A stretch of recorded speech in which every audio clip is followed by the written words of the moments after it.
కింది వాటిలో పెరుగుదల వికాసం యొక్క సరికాని సూత్రాన్ని గుర్తించండి. కింది వాటిలో పెరుగుదల వికాసం యొక్క సరికాని సూత్రాన్ని గుర్తించండి.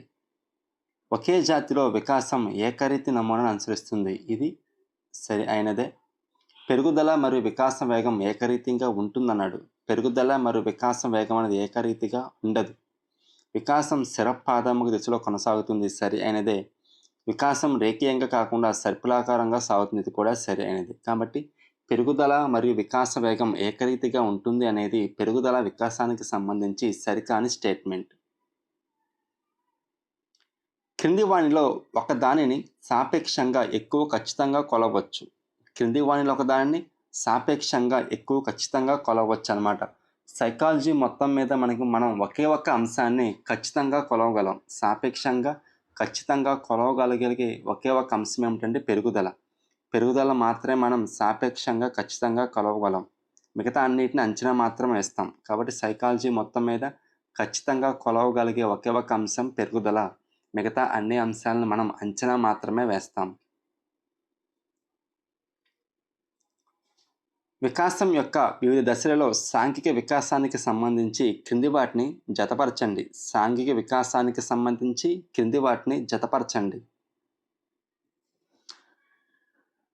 0 నుండి 2 సంవత్సరాల వరకు అపరిచితులకు భయపడడం మొదలవుతుంది. 2 నుండి 6 సంవత్సరాలు ఇతరులతో పంచుకోవడం ప్రారంభిస్తారు. 11 నుండి 12 సంవత్సరాలు 11 నుండి 12 సంవత్సరాలు ముఠా వయస్సు. 12 నుండి 18 సంవత్సరాలు 12 నుండి 18 సంవత్సరాలు సాంఘిక పరిపక్వత చూపుతుంది. దీనికి సంబంధించిన జ్ఞానం ద్వారా సాధారణ ప్రవర్తన నమూనా పరంగా చలనాత్మక, సంజ్ఞానాత్మక మరియు భావావేశ కృత్యాల ప్రమాణాలను మరియు అంచనాలను అందించవచ్చు. దీనికి సంబంధించిన జ్ఞానం ద్వారా సాధారణ ప్రవర్తన నమూనా పరంగా చలనాత్మక, సంజ్ఞానాత్మక మరియు భావావేశ కృత్యాల ప్రమాణాలను మరియు అంచనాలను అందించవచ్చు. దేని జ్ఞానం పరంగా? వికాస కృత్యాల జ్ఞానం పరంగా. వికాస కృత్యాల జ్ఞానం పరంగా సాధారణ ప్రవర్తన నమూనా పరంగా చలనాత్మక, సంజ్ఞానాత్మక మరియు భావావేశ కృత్యాల ప్రమాణాలను మరియు అంచనాలను అందించవచ్చు వికాస కృత్యాల ద్వారా. ఎరిక్సన్ ప్రకారం ఉన్నత పాఠశాల విద్యార్థులను కార్యక్రమాల నిర్వహణలో పాల్గొనేలా పాఠశాల చేయాలి. ఎందుకంటే వారిలో ఈ సానుకూల దృక్పథ వికాసాన్ని సహాయపడుతుంది. ఉన్నత పాఠశాల విద్యార్థులు అంటే వారు ఏ దశలో ఉంటారు? కౌమార దశలో ఉంటారు. ఎరిక్సన్ ప్రకారం కౌమార దశలో ఎదుర్కొనే సాంఘిక క్లిష్ట పరిస్థితి ఏంటి? పాత్ర గుర్తింపు మరియు పాత్ర సందిగ్ధత. సో వాళ్ళకి మనం ఏమంచాలి? సానుకూల దృక్పథాన్ని అందించడం ద్వారా వాళ్ళు ఏం పొందుతుంది? గుర్తింపు అనే సానుకూల వికాసం అభివృద్ధి చెందుతుంది. గుర్తింపు. సమద్ కొత్త ప్రాథమిక పాఠశాలలో చేరాడు. ఇంటి నుండి పాఠశాలకు నడిచి వెళ్ళడానికి 10 నిమిషాలు పడుతుందని అతని తండ్రి చెప్పినప్పుడు సమద్ పాఠశాల నుండి ఇంటికి రావడానికి ఎంత సమయం పడుతుందని అడిగాడు. సమద్ పియాజే సంజ్ఞాత్మక వికాసంలో ఈ దశలో ఉన్నాడు. సమద్ ఏ రకమైన ఆలోచనలో ఉన్నాడు? ఏకమితి ఆలోచనలో ఉన్నాడు. ఏకమితి ఆలోచన పేరు రాముడు అని చెప్పినప్పుడు రాముడు తమ్ముడు మరి అంటే వాళ్ళకి ఒకే రీతిలో ఆలోచిస్తారు అని అర్థం. సొరంగం కూలిపోవడం వల్ల చిక్కుకున్న ప్రజలు చేరుకోవడానికి పనిచేస్తున్న ఇంజనీరు. సొరంగం కూలిపోవడం వల్ల చిక్కుకున్న ప్రజలను చేరుకోవడానికి పనిచేస్తున్న ఇంజనీర్లు ఏ రకమైన ఆలోచన?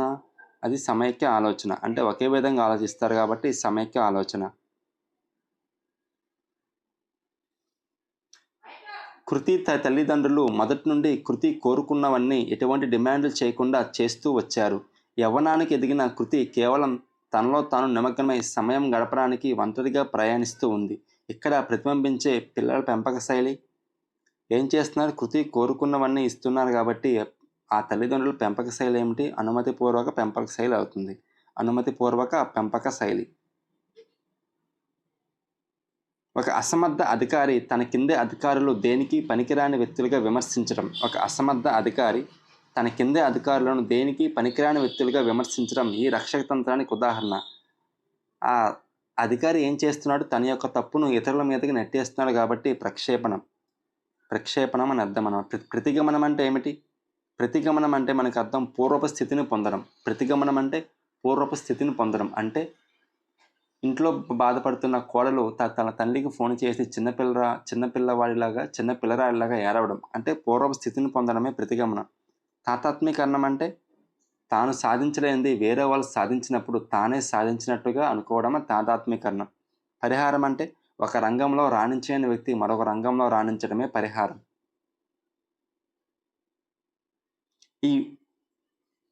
ఇవి ఉపాధ్యాయులు తగిన వివరాలతో పిల్లల ప్రవర్తన గురించి ఇచ్చిన వాస్తవ నివేదికలు. దేని గురించి? ప్రవర్తన గురించి ఇచ్చిన వాస్తవ నివేదికలు కాబట్టి ఏమవుతుందంటే సంఘటన రచనాత్మక రికార్డులు అవుతాయి. ఎండౌటికల్ రికార్డ్స్. సంఘటన రచనాత్మక రికార్డులు దేని గురించి? పిల్లల ప్రవర్తన గురించి ఇచ్చిన వాస్తవ నివేదికలు. అభ్యసన ప్రక్రియలో ప్రేరకాలు, లక్ష్యాలు మరియు ఆటంకాలు ఈ దశలోకి వస్తాయి. అభ్యసన ప్రక్రియలో ప్రేరకాలు, లక్ష్యాలు, ఆటంకాలు ఏ దశలో వస్తాయి? సన్నాహ దశలో వస్తాయి. అభ్యాసకుడి ప్రాథమిక సామర్థ్యానికి అనుగుణంగా అభ్యసన కృత్యాలను ప్రణాళిక చేయడానికి అభ్యాసకుడికి సంబంధించి కింది వాటిలో వేటిని పరిగణించాలి?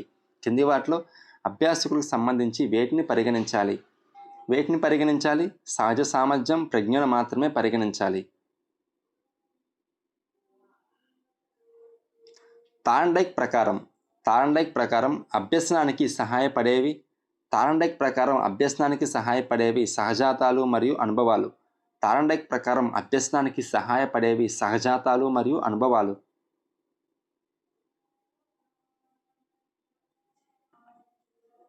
రేష్మ 2 ఏళ్ల బాలిక. ఆమె తండ్రి ప్రతిరోజు ఆఫీస్ నుంచి వచ్చిన తర్వాత ఆమెను రైడ్కు తీసుకెళ్లడం ప్రారంభించారు. దానికి గాను ఆమె ఉత్సాహంగా ఉంది. కొన్ని రోజుల తర్వాత సాయంత్రం వారి ఇంటి బయట వాహనం శబ్దం వినిపించినప్పుడు ఆమె తలుపుల దగ్గరికి పరిగెత్తడం ప్రారంభించింది. క్రమంగా ఆమె తన తండ్రి వాహనం హారన్ విన్నప్పుడు మాత్రమే పరిగెత్తడం ప్రారంభించింది. దేనికి ఉదాహరణ? మొదట్లో అన్ని శబ్దాలకి వెళ్ళింది. అదేమవుతుంది? ఉద్దీపన, సాధారణీకరణ అవుతుంది. కానీ ఇప్పుడు ఏం చేస్తుంది? తన తండ్రి హారన్ విన్నప్పుడు మాత్రమే వెళ్తుంది. అంటే మిగిలిన బండ్ల శబ్దహారానికి తన తండ్రి బండి శబ్దహారానికి మధ్య తేడాను గమనించింది కాబట్టి దేనికి ఉదాహరణ? ఉద్దీపన విచక్షణ. విచక్షణ అంటే ఏంటి? తేడా తెలుసుకుంది కాబట్టి ఉద్దీపన విచక్షణ. అదే అన్ని హారాలకు ఒకే రకంగా ప్రతిస్పందించడం ఉద్దీపన సాధారణీకరణ. కేవలం తన తండ్రి హారానికి మాత్రమే ప్రతిస్పందిస్తుంది కాబట్టి తను మిగిలిన హారాలకి తన తండ్రి బండి హారానికి తేడా తెలుసుకుంది కాబట్టి ఇక్కడ ఉద్దీపన విచక్షణ.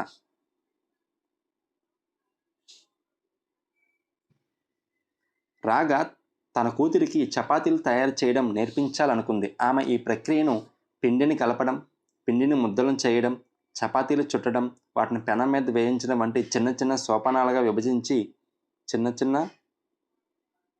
సోపానాలుగా విభజించి చపాతీలు తయారు చేయడంలో ఆమెకి సహాయపడింది. ఈ విధంగా ప్రవర్తన మరియు అభ్యసన ఆకృతీకరణ ప్రక్రియను స్కిన్నర్ ఇలా అన్నాడు. ఇక్కడ ఏం చేసింది? చిన్న చిన్న సోపానాలుగా విభజించింది కాబట్టి ఈ ప్రక్రియ చైనింగ్ అంటాం. ఈ ప్రక్రియను మనం చైనింగ్ అని అంటాం.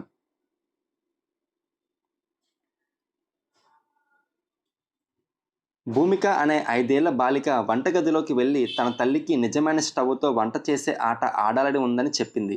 ఆమె తల్లి కాలడం వల్ల కలిగే ప్రమాదాన్ని వివరించింది. ఏం చేసింది? కాలడం వల్ల కలిగే ప్రమాదాన్ని వివరించింది. భూమిక వేడి పాత్రలను పట్టుకునేంత ఎదగలేదని ఆమెకు అర్థమయ్యేలా చేసి నిజమైన స్టవ్తో ఆడుకునే ప్రణాళికను విరమించుకునేలా ఆమెను ఒప్పించింది. వైగాట్స్కీ సిద్ధాంతం ఆధారంగా దీన్ని ఎలా వివరించవచ్చు? అధిక జ్ఞానం ఉన్న వ్యక్తి ఏం చేశారు? జ్ఞానవంతులైన ఇతరుల సహాయంతో పిల్లలు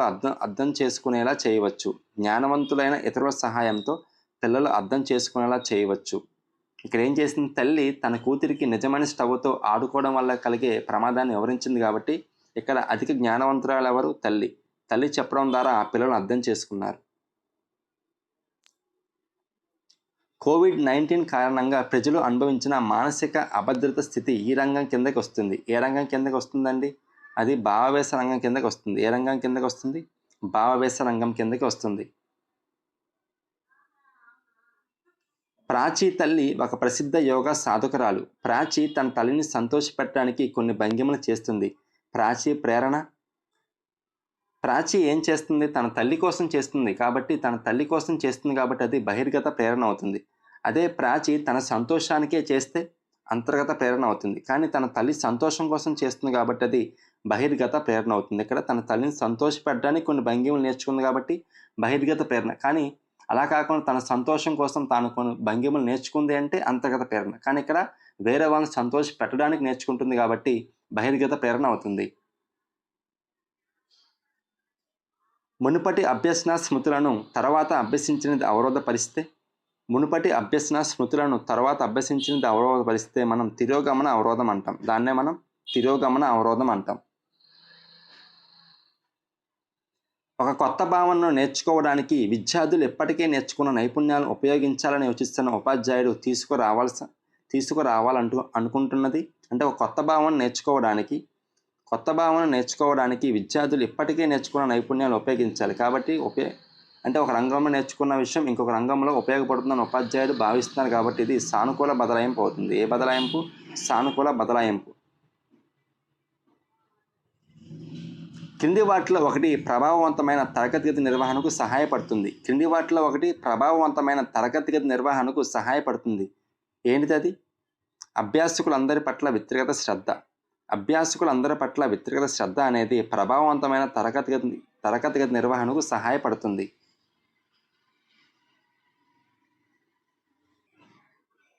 లైంగిక నేరాల నుండి పిల్లల రక్షణ చట్టం 2012లోని సెక్షన్ 24 ప్రకారం పిల్లల వాంగ్మూలాన్ని క్రింది వారు నమోదు చేస్తారు. పిల్లల వాంగ్మూలాన్ని ఎవరు నమోదు చేయాలి? సబ్ ఇన్స్పెక్టర్ హోదా కంటే తక్కువ కాని మహిళా పోలీస్ అధికారి. సబ్ ఇన్స్పెక్టర్ హోదా కంటే తక్కువ కాని పోలీస్ అధికారి పిల్లల వాంగ్మూలాన్ని నమోదు చేయాలి. క్రింది కృత్యాలలో ఒకటి సమాజంపై అభ్యాసకుల ప్రభావాన్ని ప్రతిబింబిస్తుంది. క్రింది వాటిలో ఒకటి సమాజంపై అభ్యాసకుల ప్రభావాన్ని ప్రతిబింబిస్తుంది. ఏమిటది? సామాజిక సమస్యపై అభ్యాసకులు తమ సమాజంలో అవగాహన ప్రచారాన్ని నిర్వహించడం.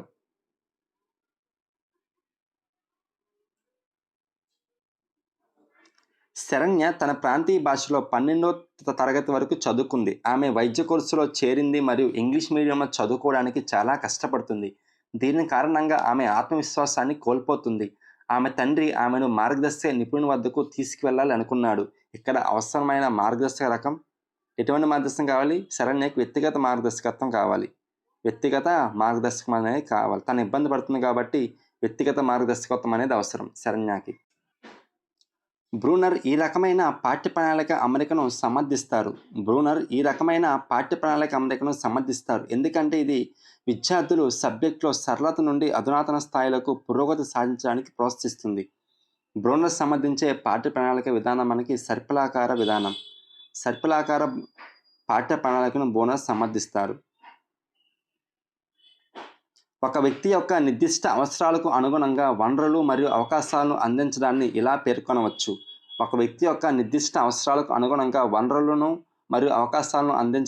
పేర్కొనవచ్చు. ఎలా పేర్కొనవచ్చు? ఈక్విటీ. దాన్ని మనం ఈక్విటీగా పేర్కొనవచ్చు. అంటే ఈక్విటీ అంటే ఒక వ్యక్తి యొక్క నిర్దిష్ట అవసరాలకు అనుగుణంగా వనరులు మరియు అవకాశాలు అందించడం. సంస్థాగత ప్రణాళికలో పరిగణించవలసిన ఒక ముఖ్యమైన అంశం పాఠశాల యొక్క భౌతిక పరిసరం. క్రింది వాటిలో ఒకటి పాఠశాల యొక్క భౌతిక పరిసరంలో భాగం కాదు. ఏమిటో చూద్దాం. పిల్లలు అందుబాటులోకి వచ్చే గాలి, నీరు, పదార్థాలతో కూడిన చుట్టుపక్కల పరిసరం అనేది పాఠశాల యొక్క భౌతిక పరిసరమే. పాఠశాల భవనం కూడా పాఠశాల యొక్క భౌతిక పరిసరమే. ఫర్నిచర్ కూడా మనకి పాఠశాల యొక్క భౌతిక పరిసరమే. కానీ పాఠశాల విలువలు అనేవి పాఠశాల భౌతిక పరిసరం కిందకి రావు. కృత్యాధారిత అభ్యసనంలో అభ్యసనం ఈ విధంగా జరగవచ్చు. ఎలా జరగవచ్చు? కృత్యాధార అభ్యసనంలో ఒంటరిగా పిల్లవాడే నేర్చుకోవచ్చు, పిల్లల సమూహం ద్వారా నేర్చుకోవచ్చు, ఉపాధ్యాయుడు మరియు మొత్తం తరగతి ద్వారా నేర్చుకోవచ్చు, ఉపాధ్యాయుడు మరియు పిల్లవాడు కూడా నేర్చుకోవచ్చు. కాబట్టి ఈ అన్ని విధాలుగా కృత్యాధారిత అభ్యసనంలో అభ్యసనం అనేది జరుగుతుంది. వికలాంగుల హక్కుల చట్టం 2016లోని ఈ విభాగం వికలాంగులకు ఓటు వేసే అవకాశం గురించి వ్యవహరిస్తుంది. ఓటు వేసే వ్యవహారం గురించి చెప్పే సెక్షన్ ఏమిటి? సెక్షన్ 11 ప్రకారం వికలాంగులు కూడా ఓటు వేయొచ్చు. జాతీయ పాఠ్య ప్రణాళిక చట్టం 2005 ప్రకారం కళా విద్యను ఈ దశలో బోధించవలసి ఉంటుంది. ఏ దశలో? పాఠశాల విద్య యొక్క అన్ని దశలలో కళా విద్యను బోధించాలి. ఎన్సీఎఫ్ 2005 ప్రకారం.